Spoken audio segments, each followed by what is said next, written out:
All right, y'all. Welcome back to At the Table with Greg and Elliott, part 2, with our sister Jade Mathis, the wonderful civil rights and restorative justice attorney. What else? All things great, mental health advocate, and more. Really excited about this conversation with her, so hope you enjoy part 1 and hope you enjoy part 2. Just so people know, Jay doesn't block people to protect herself. She blocks people to protect them from her. Yes. It's for your I think own... it's the right thing to do. Yes. But before we get too off track, because I don't want y'all to get the wrong impression, my sister is a woman of poise, class, distinction, and educated, degreed. Heavily. So let's get into it. Okay. Ooh. He sound like he got a real deep Martha. Well, no, because Right. what I really want to talk about, because I think it's such an important topic right now, with everything that's going on and kind of the talk about crime and justice, and I think our country's at a crossroad when it comes to many of these topics. But you just hosted an expungement fair in Detroit, as we mentioned in your bio. You know, Jade is a former prosecutor, but what I think what's so inspirational about her is that she focused really on restorative justice, and during her time as a prosecutor had programs to help people stay out of jail and not return to jail. And so I think that's a really important thing. And along those lines, yesterday, she hosted an expungement fair in Detroit, helping people who have criminal records expunge their criminal records so that they can, be able to get jobs, be able to really, transition back into being fully functioning members of society. So on that note, Jade, could you tell us a little bit about your work in that space, particularly the fair you did this weekend in Detroit? How'd it go? Who showed up? Tell us a little bit about that. Well, yeah, I just want to say briefly. So I started in the expungement field probably in 2017, 2018 as a prosecutor. I actually fell into that role when the original expungement prosecutor left. But I ended up loving it, and then they made me over the whole expungements for the office, all the felony cases in D.C., and then I started going around doing expungement clinics in D.C. I probably in the D.C., Maryland area. And then I partnered with Minorities for Medical Marijuana, and I started traveling around the country doing expungement clinics with them for marijuana cases for what would a lot of times be young black males, right? Because those are the ones with all the convictions. Right. So I started doing that, and I earned the nickname, the Expungement Guru. So I've been doing that work for about almost 10 years now. But now I am in Detroit doing that work. And yes, at the Mathis Community Center, me and Dad, we have an annual expungement clinic that we do every year. But this year I said, you know what? This is my welcome home. I got to turn it up a little bit for him. Turn it up. So we took it to the next level. And we had Trick, Detroit's own Trick. Who's our cousin, Greg? You know that's our cousin. Yeah. Your dad won't let me forget. Him and Malcolm X, he would not let us. He will remind you in the group text. Yes. So Trick was there, and I'm Icewear Vezzo. He's a big rapper out of Detroit. Also, Tonesa Welch, a good family friend and first lady at BMF. And then Mary Sheffield, president, city council, hopefully, or probably, not even hopefully, probably the next mayor of the city of Detroit. Yeah, we need her in the mayor's. We need her in the mayor's office. She will do phenomenal things in Detroit. So, to my god sister Mary Sheffield, wishing you all the best. Yes, we both are. Yep, Mary Sheffield. So she stopped by and showed some love. And we had the doors didn't open. We're supposed to open at 10 o'clock. I pulled up at 7:50. When I pulled up to get on the clock, the line was wrapped around the corner at 7:50 in the morning. We had to open at 9 a.m. because we had to get started because we had so many people in line. So we ended up the total head count ended up being almost 500 people. And the sad thing and Miko even came too, our cousins, Nicole husband. They came and checked us out. But I think he felt the same way as I did. Because as soon as I walked up and saw the line and kind of people waiting inside, I noticed it was like 95% all black men just sitting out there to see if they can get their records expunged. And I was like, this is so, and Miko, that's what he said to me. But he was like, it's kind of, he was like, it's depressing to see it's just all black men. I'm like, and that's exactly what it is. And that's why I do the work that I do. And it's almost, and just to that, one, hats off to you for continuing what you did back in D.C., bringing that to Detroit and helping people the way that you are. And I understand what Miko's saying, seeing that, but it also gives me aspiration that people want to be better, right? Like they want to be able to clear their record so that they can make a better life for themselves. And like, and a second chance. And like you've been doing this work for what, 10 years now, I think, when you talk about restorative justice in particular, I think. Is there starting diversion programs. Now, obviously, I mean, we're all Black here, so I think just seeing how the justice system has impacted African Americans and Black people had some level of influence on you. I'm sure Dad's story, you know, Gang the Gavel, had some level of influence on you too in wanting to help people turn their lives around after making a mistake. But I want to hear from you, like what inspired you to do this? Like, am I right on that? Or is there more stuff, or kind of what inspires you particularly down this path? So initially, you know, I was in school to be a news reporter. Baby, I was going to be the watch out Barbara Walters. If I would stay with it, she would have some competition on her. But, you know, it's the shoulder. She would have some competition. I was going to be Barbara Walters. Y'all see this bun? Yeah, but, you know, when I was diagnosed in college, my second year in college with clinical depression and ADHD and 2 learning disorders, I took it really tough. And then I withdrew from school in the middle of the semester, and I kind of, you know, I was like, well, God, if you help me get through this difficult time, I promise I'll do something to give back and give second chances and be impactful, right? And like help other people. So I don't feel like being a news reporter would have gave me the capacity to reach people like that. And I sucked at math, so I said, well, I can't be no doctor. The next profession up to help people would be a lawyer, right? And I always said I wanted to be a prosecutor, but I always said it was a prosecutor to help young Black men out, because those were the main ones that being incarcerated. So I wanted to be a non-traditional prosecutor, which I was, and which also was a little inspired by Dad's journey, because what I did was I started the Prince George's County Back on Track program, which was originally started by Kamala Harris when she was Attorney General of San Francisco. So it was a second chance program. Okay. But Dad actually, when he, you know, was locked up probably for the 5th, 6th time, whatever, how many times, and the judge gave him I think he was 17, and he gave him an ultimatum that said, you can, you know, go to jail, get your GED, and go into this, I think it was a second chance program. He had a handgun on him, and it was a second chance, and they would expunge it after he completed the program. And that's what he did, and that's how he was able to, you know, be successful and go on out his record. But I started a program similar to that in Prince George's County under our Angela Alsobrooks at the time, Senator Angela Alsobrooks now. But it was inspired a little bit by Dad's journey and seeing that firsthand coming from a city like Detroit, how it's disproportionate in the arrests and criminal, you know, criminal records are disproportionate for Black men than it is for white men or other people. That's true. Ooh. I love that. And one more question on this subject. Sorry, Elliott. This is something I've always been super interested in. So I got a lot of questions. Like, a lot of people push back, obviously, against programs like this because they say that we're letting dangerous people out on the streets. What would you say as far as the balance of that? I think we see, you know, from certain people, there's always a push to just lock people up, throw away the key. They're dangerous. They're of no use to society. Obviously, we've seen a personal example with our father who was able to turn his life around because of a second chance from a judge. And instead of being thrown away and locked up in jail, he's been able to be a productive citizen, make a lot of money, open a community center in Detroit, give back to not just Detroit, but this entire country and world. Right. You know, I think that's a much better outcome than him being locked up in prison for the rest of his life or for an extended period. Yes. So curious, like how, you know, pushback you hear and how you kind of think about that pushback when you're doing your work, the work that you do. So one thing I used to always tell people, particularly when I was a prosecutor, and people like, I don't understand how you do it and how you do this work. And I used to say, you know what? We are all one decision away from a poor decision that could ruin the rest of our life, right? That's right. So you got somebody in front of you with a DUI, whatever. You got somebody. That could have been any of us, literally. We all could have made one poor decision that could have messed us up forever, right?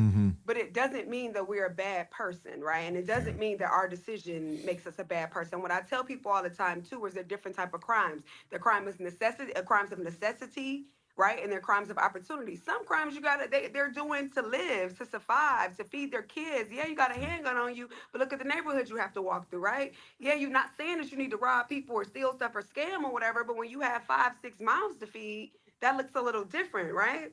So, and then even if you do make a poor decision, that doesn't mean that you should be punished for the rest of your life. Right. So that's how I respond to some people. Now, some people you need to go sit in a cell and you don't need to come out ever.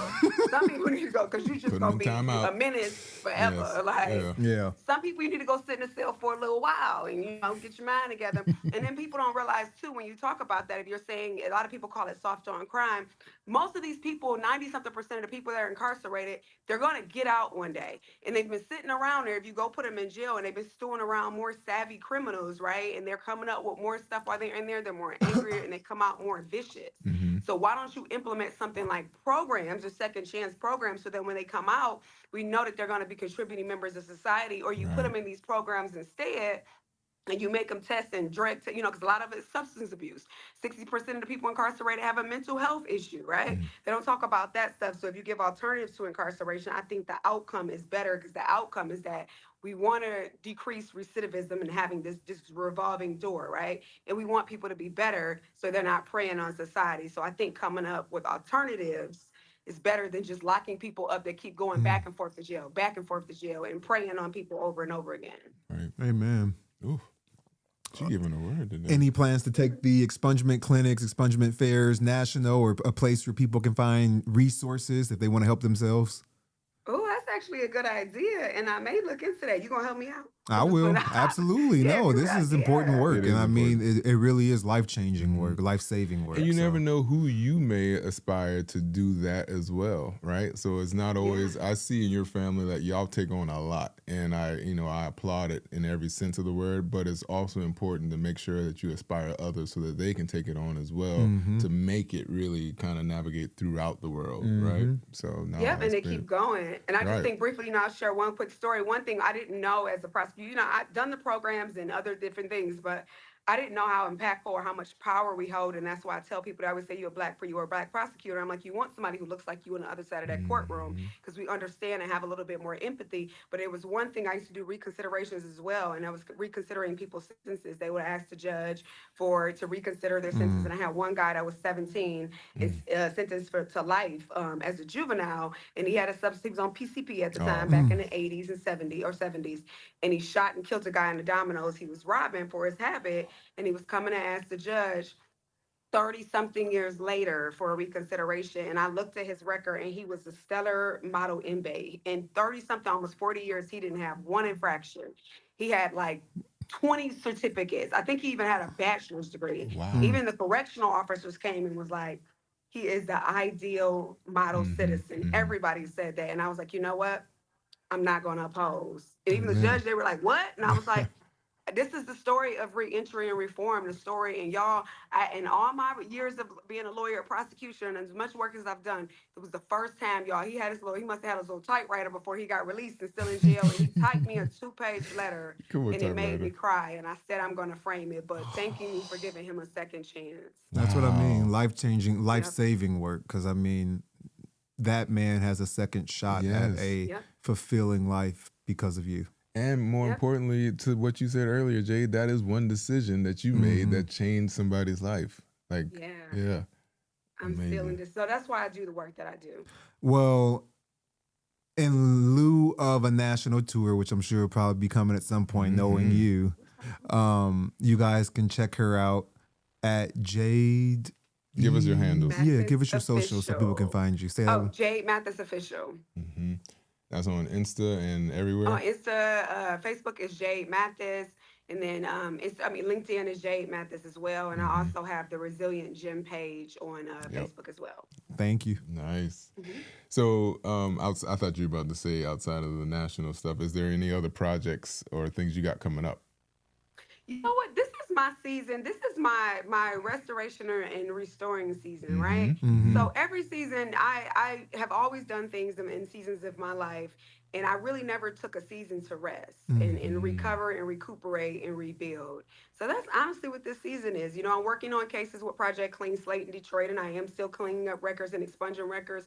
But this is just my season to rest and reset and be still. I love I that. love And that. honestly, I think with everything that is going on in the world, that will always be going on in our lives, I mean, I do things for myself to fill myself up because life can be draining, as fulfilling as it is. Yeah. I journal every morning. I meditate. You know, working out and keeping that schedule is very important for me to kind of stay on track and keep myself filled up. What are some of the strategies? I know you're obviously a very powerful mental health advocate, and that's another line of very, very, I would say life-saving work that you do, talking so openly about your mental health and, the strategies that you employ to help yourself. So curious to hear in this season of restoration, what are some of the things you've been leaning into? So one of the things I do, and people, they always feel bad for doing that or not doing something, but I tell some people sometimes I do nothing. Yeah. Sometimes I order me all the Uber Eats I want for a week, and I sit in this house and watch whatever I want to watch on Yeah. Netflix, Yeah. and I get me a little Come on. Tequila for the and I ones do nothing, listening. and you said what? I said tequila for the ones listening without video. Yes, tequila for the ones listening. I do absolutely nothing, and I give myself permission Yeah. to do absolutely nothing, right? Another thing I do is I notice, and I probably just noticed this about 5 years ago, but nature makes me really, really, really happy. And it brings me joy, and it gives me peace, and it makes me calm. So what I did was I have a place that's right on the water. I wanted to do something that made me happy, even though it's a little bit, I was like, oh, I don't want to spend that much in Detroit, but I started realizing your mental wellness sometimes is something you have to invest in, right? Correct. So I'll go out there, I'll walk on the water. I go every single day. I make sure I get out and I get off active and walk because I'm not a gym girl. So you have to learn what things work for you. I will Amen. not, my ADHD is just not, it's not giving with the gym, and the gym is not giving with my ADHD. So I got me a little bicycle, Okay. and I'll go ride up and down That's the good water. though. That's That's good really enough. I good. think people get That is good. tricked into thinking you got to be in the gym trying to be Hulk Hogan. I mean, that is again, good physical activity. I hate to circle back to it, but Yeah. just like what you say is social media and stuff like that. You think this Right. is what you should be following when, like, what Yeah. you're saying right now is quite practical. And I think it still does everything that you need to, especially when it comes to restorative of your mental wealth. Like, Yeah, oh, if you're God. well, yeah. And then last but not least, and I actually had to discover this after I started getting booked to speak because I kind of flew into being a public speaker, or got thrown into it. But speaking is actually therapeutic for me, and it's healing. So sharing my story a lot of the times, even though it's worked for me too, it's healing, and I found that to be a hobby. That on top of writing and journaling, like you said, Greg. But I found out that speaking to other people and inspiring other people is actually healing to me. Nah, I ain't But surprised sharing about my the story. I Yeah. ain't surprised about the speaking part. All y'all can talk. Poor Elliott just sitting over here today like, when can I get a word in? All y'all can talk now. Hey. And I can't get one in. And if it's therapeutic, it makes sense now. That makes a lot of sense. Okay.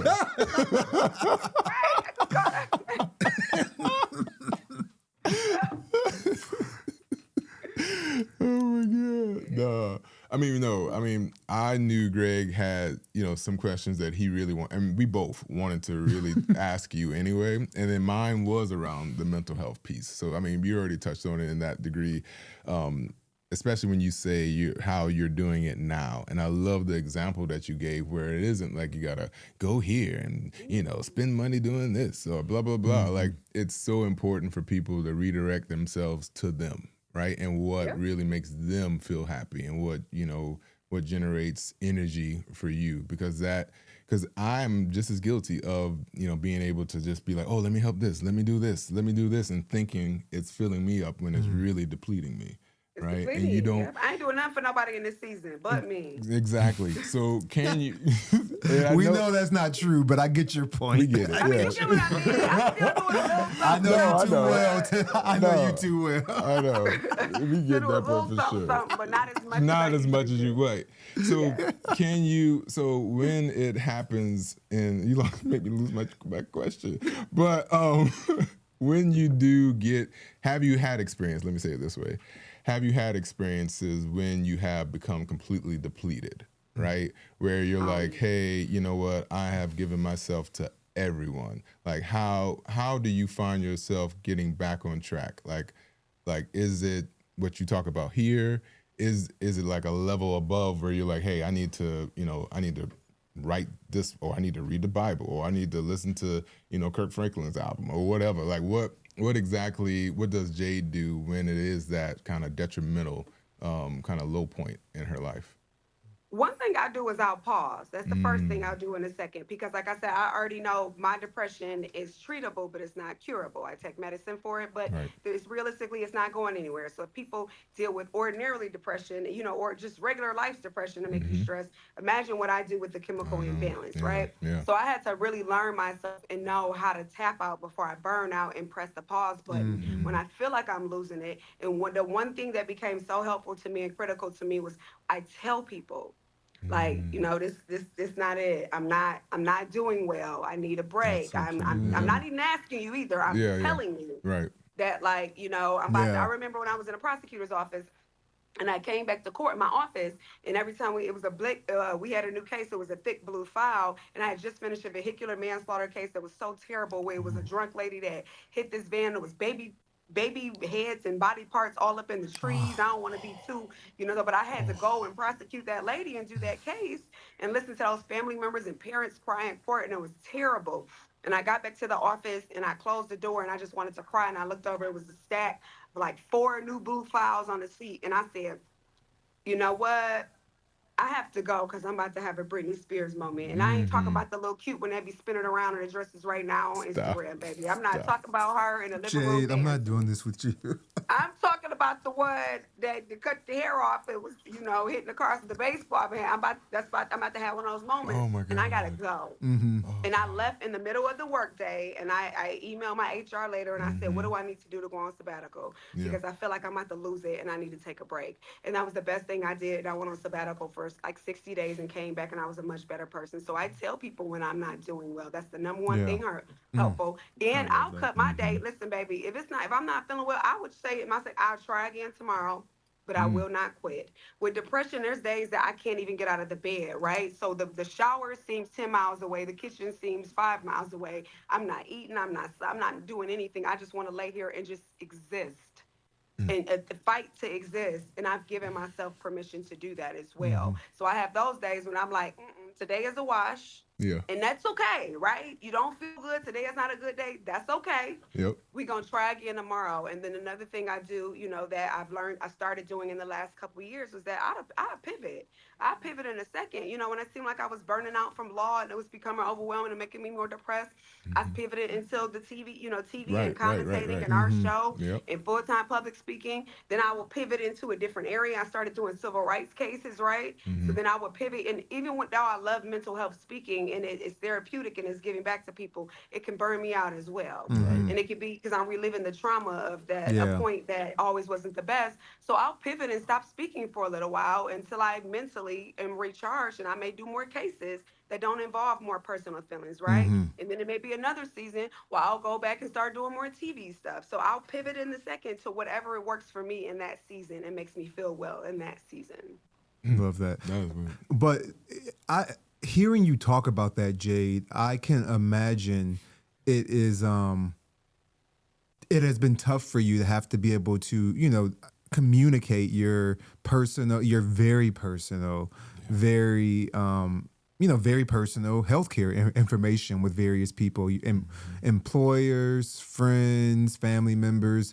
And so I guess randoms. And so I'm just curious, like, hearing you talk, like, what are some of the challenges you may have experienced and advice you have for others on how do you navigate that space of like wanting to speak up and share, because that is a healthy way to manage an illness like depression, versus the realities of the pressures we face in this world, in this society of, you may not want to tell your employer that because that could lead to a number of negative consequences, or even just the thought of it might be a lot of pressure and anxiety for someone who's already having a mental health diagnosis.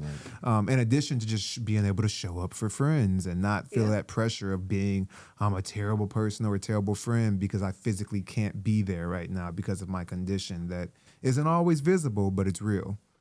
So just curious.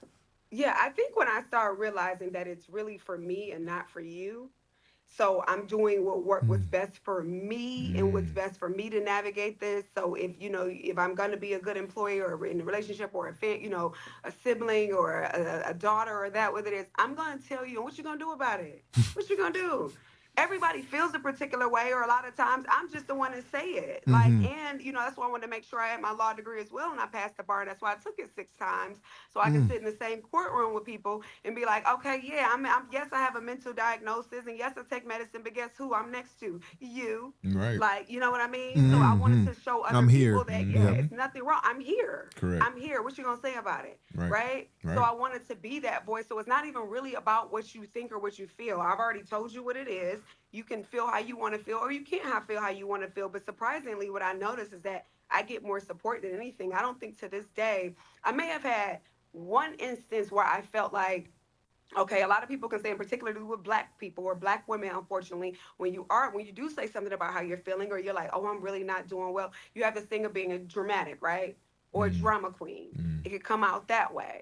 So that's Absolutely. One of the, that's A the only diva, one thing sometimes. Yeah, a diva, Or like, oh, they just want attention. It's an attention-seeking thing. That's probably one of the only things that used to make me very hesitant to come out and tell people I wasn't feeling well, doing well. It's like, oh, here we go again. Here she goes again. But then again, I had to realize if you don't advocate for yourself, nobody else is going to advocate for you. So this isn't about you. This is about me advocating, telling you how I'm doing, how I'm not doing, and what I need to work for me. So I think when you tap more into yourself and say, what do I need to do to feel better, be a better person, show up in a way that can be conducive to other people. And another thing that I started doing that I found to be helpful probably about 8 years ago, because I used to just ghost everybody when I was in those low moments, right? And I answer the phone, and I probably do that to y'all too. It'd be days, weeks, I just disappear. You'd be like, where's Jade? I started telling people, I started telling people, or people would be like, just send me a thumbs up if you're not feeling well, or if you don't answer in a couple of days. My friends just be like, we pulling up on the step, just send us something to let us know that you're alive, but you're not feeling well. So we had like a cheat word where that I would put something in there and they can realize I was going through it, but I'm still alive. I'm still here. I can't right now. I just can't. Yeah.